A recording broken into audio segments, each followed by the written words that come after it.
మీ మరిది మాటలు వింటే మా నోట మాటలు రావడం లేదు జోధ. ఇక నువ్వే నచ్చ చెప్పాలి తనకి. మీర్జా వెళ్ళిపోతానని పట్టుబడుతున్నాడు. ఏంటి అలా ఎందుకంటున్నారు? మీరిక్కడి నుంచి వెళ్ళిపోవడానికి ఎంత మాత్రం వీల్లేదు. కొంచెం నేను చెప్పేది అర్థం చేసుకోండి రాజమాత గారు.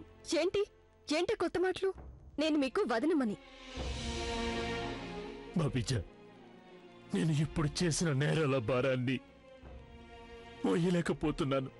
అర్థం చేసుకున్నాను, కానీ మీరు చేసింది నేరం అనలేము.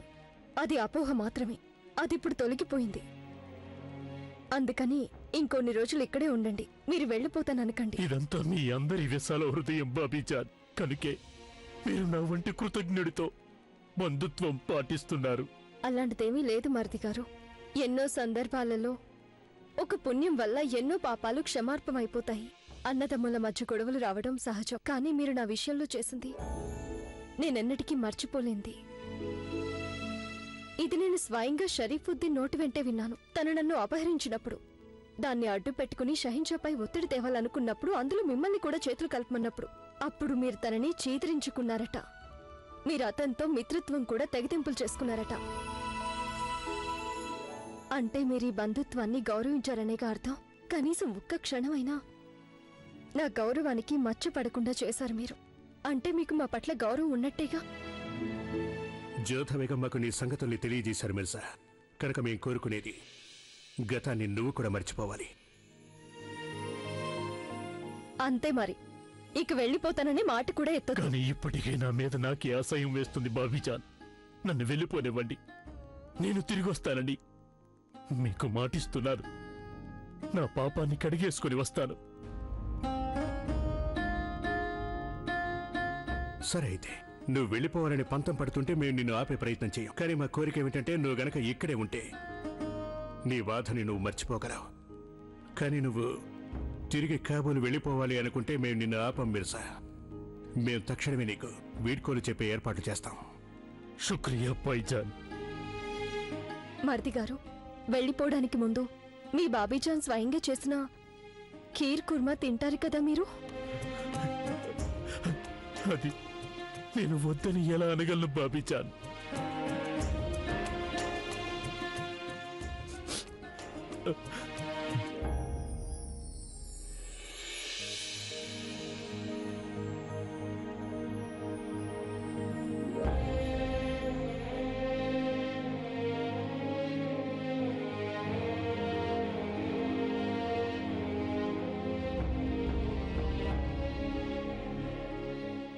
ఒక మాట చెప్పనా బాబీజాన్? సలీం రాకుమారుడు చాలా సాహసవంతుడు. తను ఈ మొఘలాయి సామ్రాజ్యానికి షహన్షా కాగల అన్ని అర్హతలు కలవాడు. అలాంటి సలీంకు చిన్నైనందుకు నేను చాలా సంతోషిస్తున్నాను. మొఘలాయి సామ్రాజ్యంలో ఒకటొకటిగా అన్ని చక్కబడసాగాయి. అన్ని ప్రాంతాల నుంచి మంచి వార్తలే వినవస్తున్నాయి. వ్యాధి దాదాపు నశించిపోయింది. వర్షాలు కురవడంతో పొలాలన్నీ పచ్చదనంతో కళకళలాడుతున్నాయి. ప్రజలంతా షహిన్షా విషయంలో ఆనందిస్తున్నారు. అంటే జలాల్కు మళ్లీ తన ప్రజల దీవెనల ఫలం చేకూరసాగింది. ఏ బాధ్యత నిర్వర్తించాలని ప్రజలు మాకింత బలాన్ని ఇచ్చారో ఆ బాధ్యతని మేము తప్పక నెరవేరుస్తాం.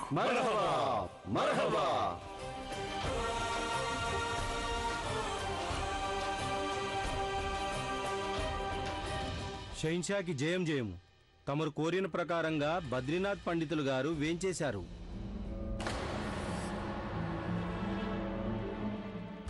వారిని సగౌరవంగా లోనికి తీసుకురండి.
ఒకసారి మన ఇద్దరం ఒంటరిగా కలవటం జరిగింది, కానీ ఈసారి మేము మిమ్మల్ని దర్బార్కి ఎందుకు పిలిపించామంటే ఎందుకంటే మేము ఒంటరిగా మీతో వ్యవహరించిన అవివేకపు తీరు వల్ల మాకు తెలియంది కాదు, మీలాంటి సహృదయులు ఎన్నో తప్పులు క్షమిస్తూ ఉంటారు, కానీ మేము మాత్రం అందరి సమక్షంలో మిమ్మల్ని క్షమాపణ కోరితే తప్ప మాకు మనశ్శాంతి ఉండదని పిలిపించాం. మేము ఒప్పుకుంటాం, మేము తప్పులు చేశామని, అహంకారంతో వ్యవహరించామని అంగీకరిస్తున్నాం. మేము ఒప్పుకుంటున్నాం. మేము మీ జ్ఞానాన్ని, మీ మేధస్సుని చాలా చాలా చిన్న చూపు చూశామని మాకు అర్థమైంది. దయచేసి క్షమించండి. అందుకే దయచేసి మీరు మమ్మల్ని దయచేసి క్షమించండి. అప్పట్లో మీరు చేసిందంతా విధి నిర్ణయం, కానీ ఇప్పుడు మీరు చేస్తున్నది మాత్రం పాలకుడికి ఆదర్శం. నేను మీరన్న మాటల్ని అసలు పట్టించుకోనే లేదు. ఎందుకంటే మానవుడు కాలగతికి దాసుడు. చెడు కాలం వచ్చినప్పుడు మనిషితో అది ఏమైనా చేయిస్తుంది. ఆ రోజు నేనన్నాను కదా, మానవుడి వినాశనం పెద్దల్ని అవమానించటంతోనే ఆరంభమవుతుందని. కానీ మానవుడి ప్రగతి అతడు చేసే పుణ్యాల మీదే ఆధారపడి ఉంటుంది. దేవుని దయ వల్ల మీరు ప్రగతి పథంలో సాగిపోవాలి. ఇవే నేను మీకు అందించే శుభాకాంక్షలు. మీరు మమ్మల్ని క్షమించారని మాకు నమ్మకం కుదరాలంటే మీరు ఈ ముఘలాయి దర్బారులో రాజ జ్యోతిష్కుడి పదవిని స్వీకరించవలసి ఉంటుంది. అంటే ఇక నుంచి బద్రీనాథ్ పండితులు వారు మొఘలాయి సామ్రాజ్యపు రాజ జ్యోతిష్కుడి పదవిని నిర్వహిస్తారు.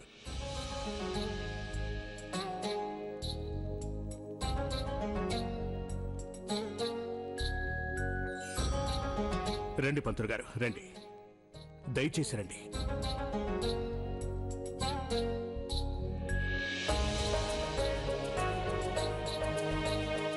ప్రణామాలు. మాకు చాలా సంతోషంగా ఉంది మొఘలాయి సామ్రాజ్యంలో సకలం గతంగా మారినందుకు. అల్లా తాలా కృపాకరుణ వల్ల సుఖశాంతులు మొఘలాయి సామ్రాజ్యపు తలుపులు తడుతున్నాయి. వాటిని మేము ఒక మహోత్సవంతో ఆహ్వానించదలిచాం. ఈ ఉత్సవంలో ఒక ముఖ్యమైన ప్రకటన కూడా చేయదలిచాం. అందుకని మీరంతా కూడా ఆ ఉత్సవానికి రావాలని మేము మనస్ఫూర్తిగా కోరుకుంటున్నాం. ఆదాబ్. ఆదాబ్. ఎక్కడి నుంచి వస్తున్నారు అమ్మాయి గారు? షెహన్షా గారు కబురు పెడితే వచ్చాను. బేగంలందరి కోసం కొన్ని ప్రత్యేక ఆభరణాలు అవసరమని చెప్పారు. బేగమ్మలకి నగలా? ఏది కొంచెం చూపించండి. సుబానల్లా, షెహన్షా గారు చాలా ఆనందంగా ఉన్నట్టున్నారు. అవును, సంగతి ఏంటంటే పోలీలే, వద్దు, చెప్పాల్సినంత సంగతేం కాదు. నా నుంచి దాపరికమా? నన్ను పరాయివాణ్ణి చేశారా? ఇదెవరికీ చెప్పదు హోషియార్. వినికిడేంటంటే ఉత్సవం రోజున షెహన్షా తమ బేగంలో ఒకరికి కొత్త పదవిని ఇవ్వబోతున్నారట. హిందూ దేశపు మహారాణిగా మాత్రమే కాక చాలా బిరుదులు ప్రకటించబోతున్నారట. ఇదెవరికీ చెప్పొద్దు. ఉంటాను. ఆదాబ్. ఆదాబ్. హోషార్, ఎక్కడ చచ్చావు హోషార్? వెళ్ళా హోషార్ని వెతికి తీసుకురండి ఇప్పటికిప్పుడే. నాకు ఎప్పుడు ముఖ్యమైన పనొచ్చినా ఈ హోషార్ మాయమైపోతూ ఉంటాడు.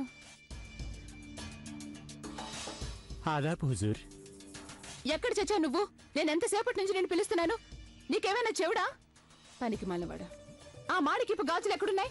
హుజూర్, తెల్లవారేసరికి మీ కళ్ళ ముందుంటాయి. సరే, ముందే విషయం చెప్పు. ఎక్కడ చచ్చావు నువ్వు? మీకొక మంచి కబురు కోసం వెళ్ళాను హుజూర్. నేను మీకు చెప్పబోయే కబురు వింటే మీరు ఆనందంతో పొంగిపోతారు. అవునా? హోషార్, నువ్వేదో నీ గురించి చాలా ఎక్కువ ఊహించుకుంటున్నట్టు నీకు కనిపించట్లేదా? నీకు తెలుసుగా, నేను ఆనందంతో పొంగిపోవాలంటే అంత తేలిక కాదు. చెప్పు, ఏంటా కబురు? ముందు ఈ సేవకుడి సలాములందుకోండి. మల్లికా హిన్.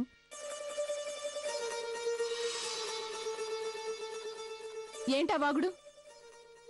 నేను మల్లికాని ఎప్పుడయ్యాను? ఇంతవరకు అవ్వలేదులే, కాని ఉత్సవం తర్వాత అయిపోతారులే హుజూర్. నాకు తెలిసిన సమాచారం ప్రకారం షెహన్షా వారి బేగంలో ఒకరికి మల్లికా హింద్ బిరుదు ఇవ్వనున్నారట. ఇస్తే ఆ బిరుదు నాకే ఇస్తారని ఎలా అనుకుంటున్నావు? ఒకవేళ ఆ బిరుదు షెహన్షా జ్యోతి బేగంకి ఇవ్వచ్చేమో. ఎందుకంటే ఆవిడ కష్టకాలంలో ప్రజలకెంతో సహాయం చేశారు. మీరేదో అంత పెద్ద మనసులా మాట్లాడకండి హుజూర్. మీరు కూడా తక్కువేం కష్టపడలేదు. జోదా బేగం అయితే సర్పంచ్ అయిపోయి మాణిక్యపురం పెత్తనం చలాయించారు. కాని మీ విషయానికొస్తే మీరొక దాసిలాగా రోగస్తులకి సేవలు చేస్తున్నారు. జోధాబేగం జబ్బుపడినప్పుడు కూడా మీరేగా ఆవిడికి మొత్తం సేవలు చేశారు. అంతేకాకుండా జోధాబేగంకి ఇప్పటికే రాజమాత అనే పదవి ఉండనే ఉంది. షెహెన్షా తప్పకుండా ఈ బిరుదు మీకే ఇస్తారు చూడండి.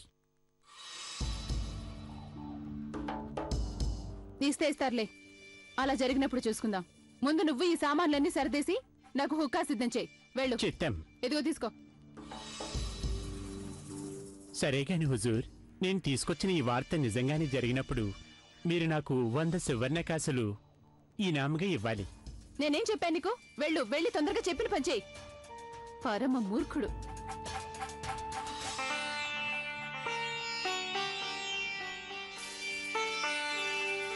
మల్లికా ఏ హింద్.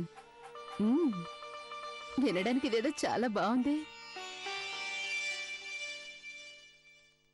ఒప్పుకోవాల్సింది రాకుమారా, మీరు ఒక అసాధ్యమైన యుద్ధంలో విజయం సాధించారు. అవును కుతుబ్, కానీ ఈ విజయం తర్వాత ప్రజల పట్ల మా బాధ్యత మరింత పెరిగింది.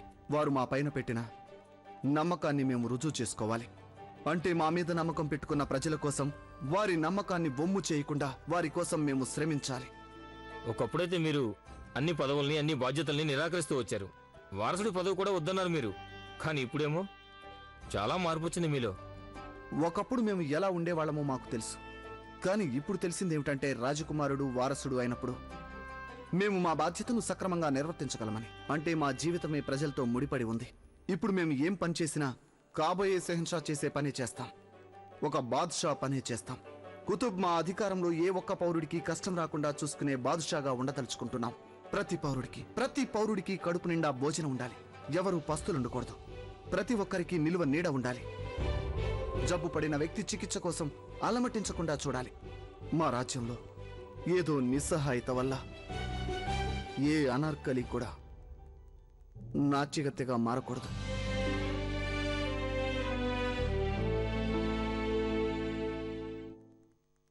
రుకయ్య, రండి జలాల్. సలాం. హుక్కా తీసుకురండి. అదేం అక్కర్లేదు. మేమిక్కడికి ఒక ముఖ్యమైన కారణం వల్ల వచ్చాం. అదేమిటంటే మీరు దీన్ని చూసి ఇది ఎలా ఉందో చెప్పాలి. ప్రత్యేకంగా తెప్పించాం మేము. మీకు నచ్చిందా? మాషా అల్లా, ఇదెంత అందంగా ఉంది. అసలు ఇది ఎవరి కోసం? అదే ఒక రహస్యం. దీన్ని మేము మల్లికా ఏ హిందీకి ఇవ్వదలిచాం. ఇక మల్లికా ఏ హిందీ ఎవరనేది తెలియాలంటే మీరు ఉత్సవం వరకు వేచి ఉండాలి. తప్పకుండా. నేను ఎంత ఆత్రంగా ఉత్సవం కోసం ఎదురు చూస్తూ ఉంటాను.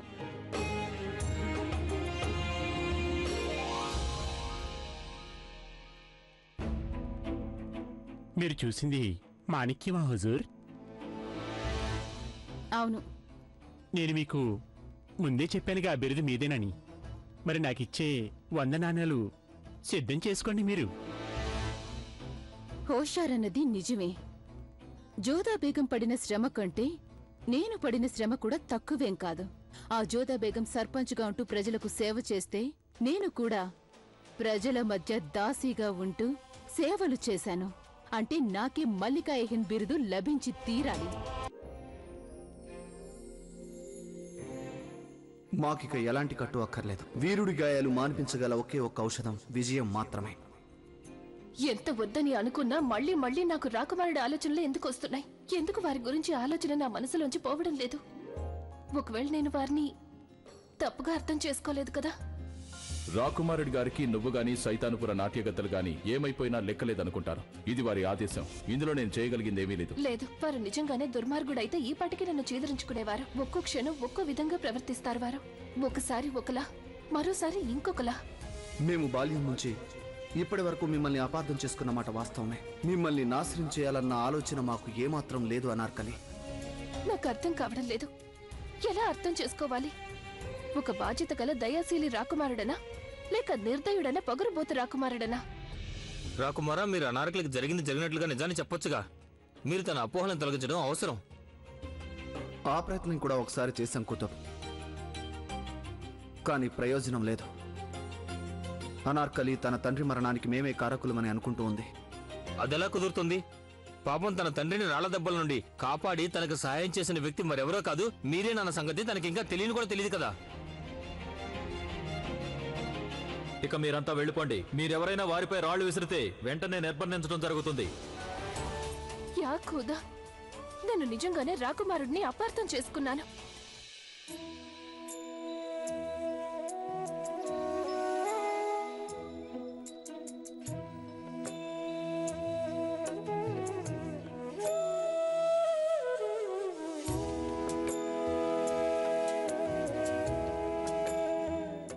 రాజమాత గారికి సలాం.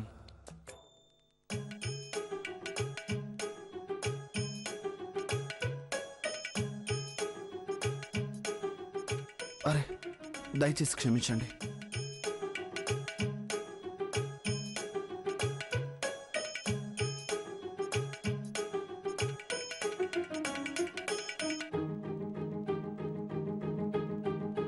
మీరు మమ్మల్ని రమ్మన్నారంట కదా? అవును సలీం, రా ఇలా వచ్చి నా దగ్గర కూర్చో.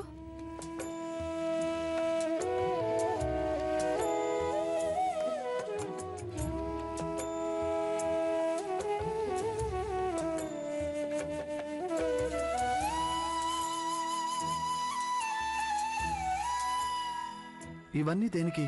కుమారుడు దేశం కోసం అతిపెద్ద పని చేసినప్పుడు అతన్ని కన్న తల్లిదండ్రులకి చాలా గర్వంగా ఉంటుంది. నువ్వేమేం చేస్తావా అని నేను కలలు కన్నానో అవన్నీ నువ్వు చేసినందుకు నాకు సంతోషంగా ఉంది. మేము చేసిందల్లా మా బాధ్యతను నిర్వర్తించడం. మరి మీరు మాత్రం, మీరు కూడా సామాన్యుల మధ్యకి సామాన్యురాలుగా ఉంటూ వాళ్ళకి ఎన్నో సేవలు అందించారు. అలాగే మేము కూడా మా బాధ్యత నిర్వర్తించాం. ప్రజల ఆరోగ్యం గురించి పట్టించుకోవడంలో మీరు మీ ఆరోగ్యాన్ని పోగొట్టుకున్నారు. అలా జరిగినందుకు మేము ఎంతో ఆందోళన చెందుతున్నాం. మీ ఆరోగ్యం కూడా మాకు ముఖ్యం కదా. షహిన్షా వంటి భర్త గల స్త్రీకి, నీ వంటి గొప్ప కుమారుడు ఉన్న తల్లికి ఎప్పుడైనా ఏ హానైనా జరుగుతుందా? నిజంగానే మాన్ బాయ్ ఎంతో పుణ్యం చేసుకున్నట్టుంది. అందుకే నీ వంటి భర్త లభించునున్నాడు తనకి. ఇప్పుడు అన్నీ సర్దుకుపోయాయి సలీం. కనుక నేను నీ వివాహం గురించి తొందరలోనే షహిన్షాతో మాట్లాడతాను. ఇక మేము బయలుదేరుతాం రాజమాత గారు. సెలవిప్పించండి. అంత తొందర దేనికి? ఇక్కడే కూర్చోండి కాసేపు. ఎందుకంటే ఇవాళ శ్రీకృష్ణుడికి మీ చేతుల మీదుగా హారతిద్దురు గాని.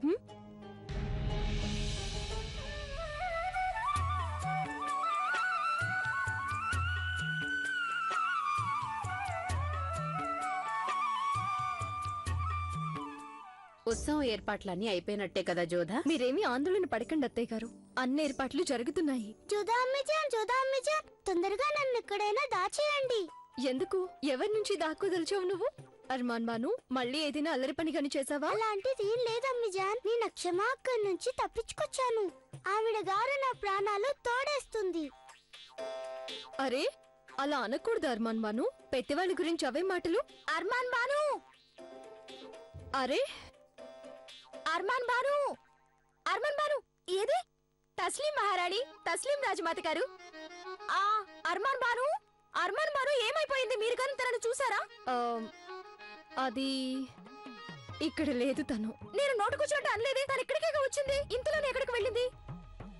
అది కాదు, నేను అన్నది అర్మాన్ బాను ఇక్కడ లేదు అని. కక్కుకుందా? నేను అసలు తనకేం పెట్టలేదే. అలా ఎలా కక్కుకుంది? దేవుడా, ఈ అర్మాన్ బాను ఎందుకు దాక్కుందో అర్థమైంది ఇప్పుడు నాకు. తను బయట